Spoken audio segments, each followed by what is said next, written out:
Morning class. In the previous video, I've made morning class. In the previous video, we have done some numerical based on the combination of capacitance.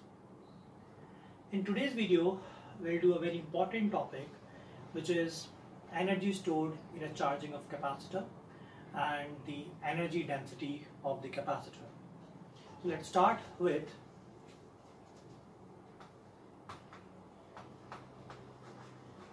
energy stores in the charging of capacitors. Like previously, we have calculated the energy stored in a charging of conductor. Although the formula is same, but the conceptually how the charge are being transferred on the plates, it's quite different.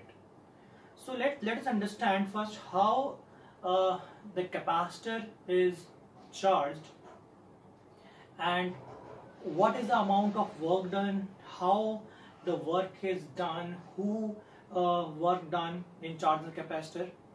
We have to know all these concepts before we do the energy stored in the capacitor. Suppose you have a capacitor whose capacitance is C. Initially, this capacitor has no charge. That means both the plates, this plate is P1 and this plate is P2. These both plates are neutral. Now, when you start charging the capacitor, some electrons start moving from plate P1 and reach to the plate P2. Okay, I'm showing different in the different diagram here.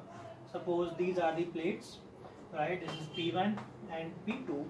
That initially first electron comes out from the plate P1 and it reaches to the plate P2. What will happen then? Before these both the plates are neutral. So if you take one electron from the neutral plate, that means the amount of positive charge exceeds the amount of negative charge. Hence, the plate P1 become a slight amount of positive charge, and similar charge will appear on the plate P2, but of negative nature, because this electron has reached to the plate P2. When the first electron reaches from the plate P1 and P2, we don't have to do any work, because obviously these plates were neutral, so there will be no electrical field between them. If no electrical field, there will be no force. If there is no force, there will be no work done. But as soon as the electron reaches at plate P2, a very small amount of electrical field has set up between the plates, whose direction is from positive plate to the negative plate, right? Now, in order to give more charges to these plates, what we have to do? We have to take more electron from the plate P1 and these electrons must be placed to the plate P2. Suppose we have one electron is again comes out from the this electrical plate P1 and it is going to the plate P2. Now, if you remember properties of electrical field lines, if any negative charge placed in the presence of electrical field, then it always experience a force opposite to the direction of electrical field. What I said? See again. let's say we have the electrical field E, right, and we have placed a negative charge in the field, then this charge always experience a force which act opposite to the direction of field, right. Now here you can see that electrical field is set up whose direction is from P1 to P2. Now when this electron travels from plate P1 to P2, it experiences a force in backward direction, right? But in order to take this electron at the plate P2, we have to do some external work. Because if we don't do any work, what will happen? This electron will not go to the plate P2, obviously due to the repulsive force. So that means we push this electron toward the plate P2, and when it reaches to the plate P2, some negative charge acquired by the plate P2, and from plate P1 more positive charge is acquired, and hence the value of electrical field is also get increased. So you must understand from this concept that in order to take charge from P1 to P2, we have to do more and more work again and again in every case as we take the charge plate from plate P1 and reaches to the plate P2.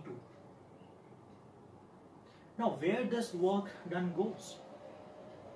Obviously this work done is stored in the form of electrostatic potential energy, right? Now one more thing, who is doing this work? There must be some external agent who is pushing these electrons from the plate P1 and reaches the plate P2, right? So what is the external source? Basically this work is done by the battery or by the cell which is connected across the capacitor, right? And obviously battery do this work on the basis of the chemical reactions in the cell, or if we are taking the cell, that means there are some chemical reaction, and that due to that chemical reaction, that chemical energy is converting into electrical energy, right? So the battery is doing that work, and that work is stored in the form of potential energy. Okay, so now this plate P1 has become positive and P2 is become negative. One more thing, there is a concept. Some student have the misconception that charge is transferred by the battery from the positive terminal, positive charge collected to the positive plate, and from negative plate, from the negative terminal, negative charge go to the negative plate. But this is not the case. As I told you, the charges are basically taken from the electrons goes from the plate P1 and reaches to the plate P2, and that is why the charge accumulate on these plates. Now let's find out what is the potential energy stored in this capacitor.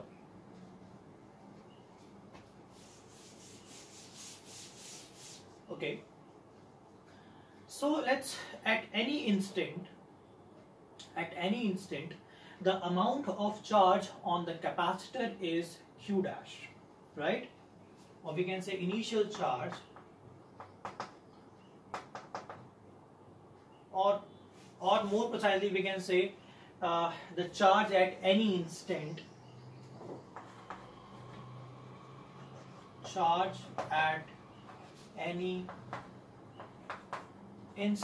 is, let's say, Q dash, and due to this charge Q dash, the potential difference across the plate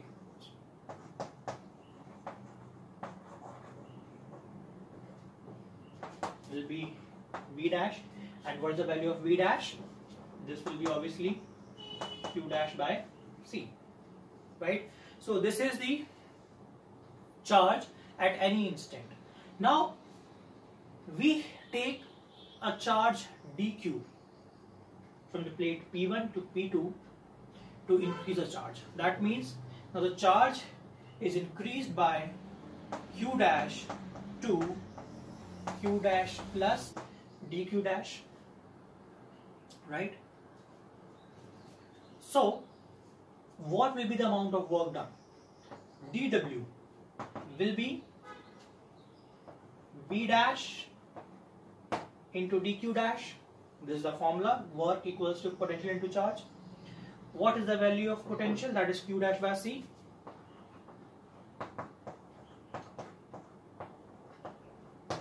Right? Now in order to calculate the total amount of work done, we have to integrate them. So let's do one thing. Take this C out of the integration, because C is the capacitance, which is constant. It basically depends upon the size of the conductor, size of the capacitor. This become dW equals to 1 upon C Q dash dq dash, right? Now let's apply the limits. When there is no charge on the capacitor, charge is 0, what was the amount of work done by the battery? Obviously 0, because there is no repulsive force between the plates. And now the final charge becomes, let's say, Q. So work is done by the battery is W.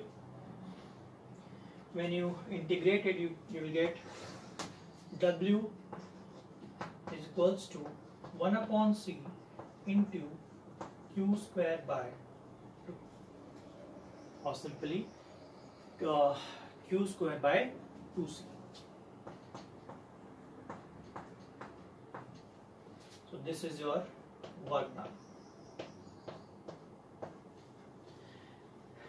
Who is doing this work? Battery. Now this work is stored in the form of electrostatic potential energy. Now this work is stored in the form of electrostatic potential energy, U. Hence we can write Q equals to Q square by 2C. So this is the one formula, and you can obviously you can convert this Q into Q equals to CB. So from there you will get another formula. You can take screenshot.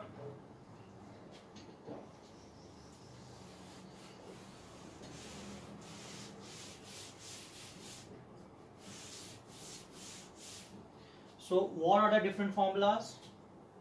U can be equals to half Q square by C, or half CV square, or half Q into V. So these are the formulas of the electrostatic potential energy. See, these this electrostatic potential energy can be used by connecting these capacitors into any circuit. Suppose you stretched a bow, right? So when you stretch the bow, you do some work, and that work is stored in the form of elastic potential energy, and when you release it, that elastic potential energy converted into the kinetic energy. Similarly, this electrostatic energy can be used anywhere in the circuit by connecting this capacitor. So here we have calculated the energy stored in the capacitor. Now if we know that the capacitor can be used in two different ways. They can be connected in series or in parallel. So if we have some capacitors connected in series, then what will be the total energy of the system? And what if they are connected in parallel? So let's check.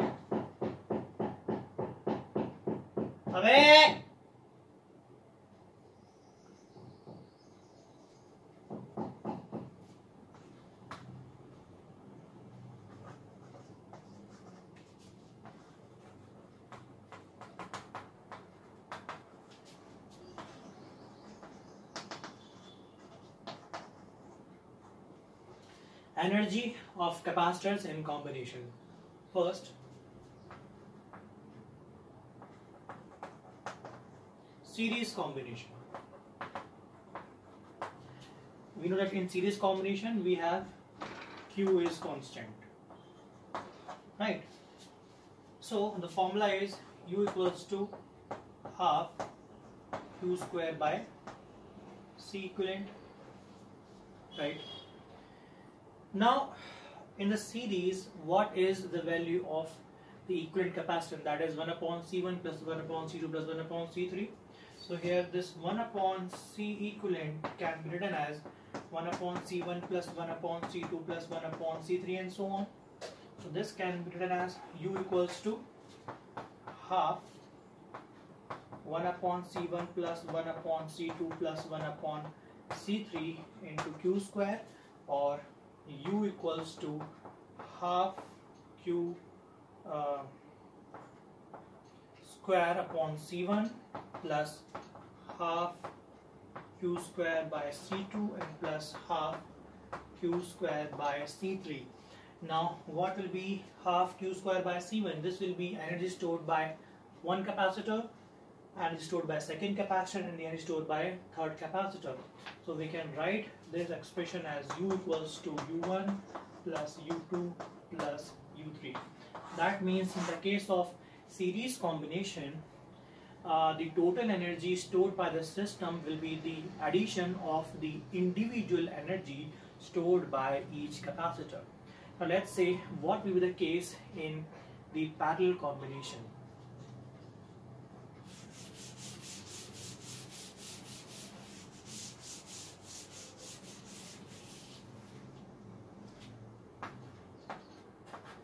Now we have parallel combination.